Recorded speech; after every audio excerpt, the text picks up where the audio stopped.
Everywhere around the world, lust has been ravaging men. From the quiet suburbs of America, with boys and men using websites to quell their loneliness and pain, and quell their addiction, to sub-Saharan Africa with armies of incels, terrorist organizations conquer in the name of just getting a wife, to promise their soldiers that who are very young, because there's a huge portion of young men there that never get that chance, so they're easily swayed to evil forces. In other parts of the world, there has been things that have made dating so much harder. Dating apps with a mixture of people becoming more isolated after each year has made men, wait, not just men, everybody lonely. This is not to hurt face, but the facts are women are having trouble dating too. My cousin, who is highly religious, had 2 boyfriends, and one of them actually ended up being a drug dealer. When it was supposed to be a very traditional relationship, the one that everyone romanticizes over. Men, on the other hand, just feel left out of dating completely. 30% of men under 30 are virgins or never had a sexual encounter in the last 2 years. This is because of the imbalance created by social media and dating apps. And those flaws leaked into the real world because social media and the real world don't really have a divide anymore. The truth for everyone is that we date upwards. It does not matter who you are, you want to seek something better. We seek what we see as the greener grass, and many get left behind. I've seen this with my own friend groups where a group of girls talk to us, and 2 or more of them would have a crush on me compared to my other friends. This is without social media, mind you. I'm not a model or someone extraordinary, but everyone sees these models online or rich people and want to seek that for themselves. There isn't a place where you can meet people, except for clubs or bars, which you don't end up dating those people, you fuck them once and then you never see them again. You find someone that's conventionally attractive and you just see them once or twice and that's it. We often go there to seek validation and attention, not to see people as permanent friends. We can't go meeting the people that date them in parks or public places because it's so taboo. Ever since the 1990s, you can't go out and meet people like that because it's seen as creepy or just unwanted. You can't even date people in your friend group because there's an unwritten rule, so you don't cause drama or disrupt any of the relationships in that friend group. Which I completely disagree with that because everyone I know that's under the age of 25 who has a long-term relationship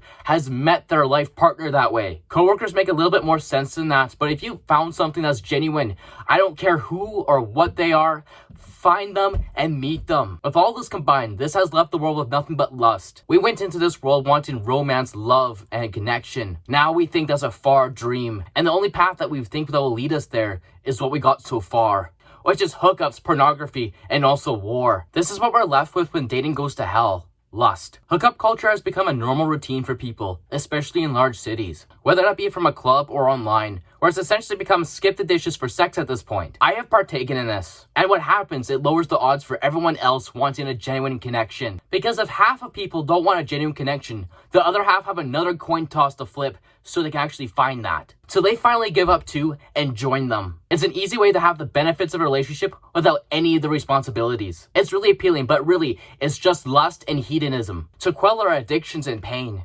Pornography has been a hidden pandemic that has swept Western countries. I said in a previous video, which is now my most second watched video on my channel, that it was because of the ease of access, and how porn uses a man's brain against itself to generate more clicks and views. One single video watched as a teenager will turn to every day in less than 2 years if you're not fucking careful. And it does not matter if you're in a relationship or not, because you'll still watch porn either way. Even people that are married with a loving relationship still have a porn addiction. It's not just that. However, I never talked about how being lonely will make this so much worse. Imagine you being in your last year of high school, not knowing what a relationship feels like or even a fucking kiss. And knowing what porn is, and knowing you can just reach into your pocket at any point and press a button and watch it, just to see and feel how it is. I had a comment on that video saying that's just a symptom, which that's only a half truth. It's how easy it can be your coping mechanism. If we had these same problems 50 years ago, it would not be a problem at all. It literally could not happen. It's that your environment, that you carry your phone everywhere, and technology allows this. And if you carry your phone everywhere, that means your addiction follows you wherever you go,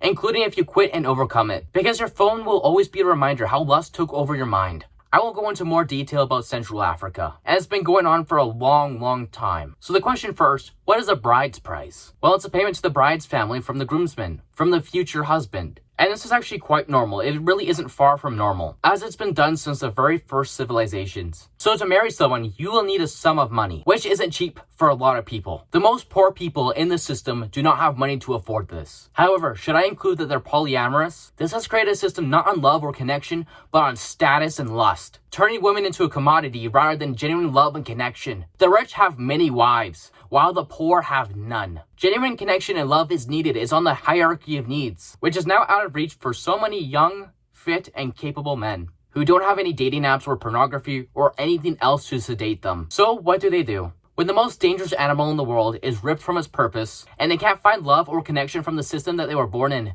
what do? They burn it all down so that way they can feel its warmth.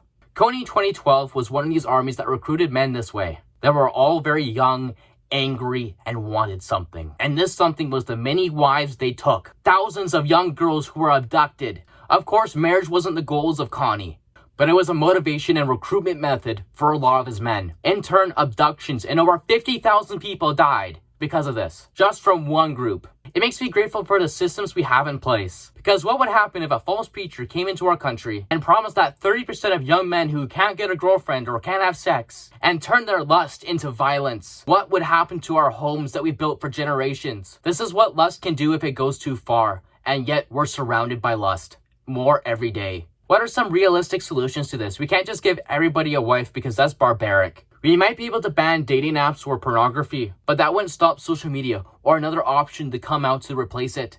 The number one thing for society to stop this is a better economy for young people. You might question this and think why. It's because of all the expectations we had as kids from our parents, from what they offered us. To have a house, to have a job, to have the capital to be able to do things. I don't mean the extravagant things you see on social media like going on a vacation for a year or some shit like that. I mean something small, like taking your girlfriend out on a date every week. Or a small road trip to the beach every weekend. And most people can't offer that anymore, women included. Because to make that dream come true, you need 4 to 6 years of schooling and working 50 hours a week. The cost of living compared to the average wage has pushed many into poverty. As we humans want something at least what our parents had. This is just something I can think of that can control lust overall. But there's one more important thing, and that's you. The governments and companies won't do anything about this, of course. They're always going to be in a political gridlock, deciding if they're going to fix their water pump or not. You and I must strive to not use pornography. Every dollar they receive is another man spending hours on his addictions. To not fall in this endless trap of hookups. And strive to what we wanted in the first place. Love, a genuine connection with somebody. As much that it is an uphill battle, we should continue on. Be the better example for others, so that you're not the exception anymore and it's reality. Lust may have overtaken us, but it's hidden what we truly wanted. Love. That's all I have for today's video. This is part 1 out of 7 of my new series. If you like this kind of content, I would really appreciate a subscription today. It would really help me out. A like and comment will make this video reach out to more people who need it. And remember to love yourself so you can save yourself.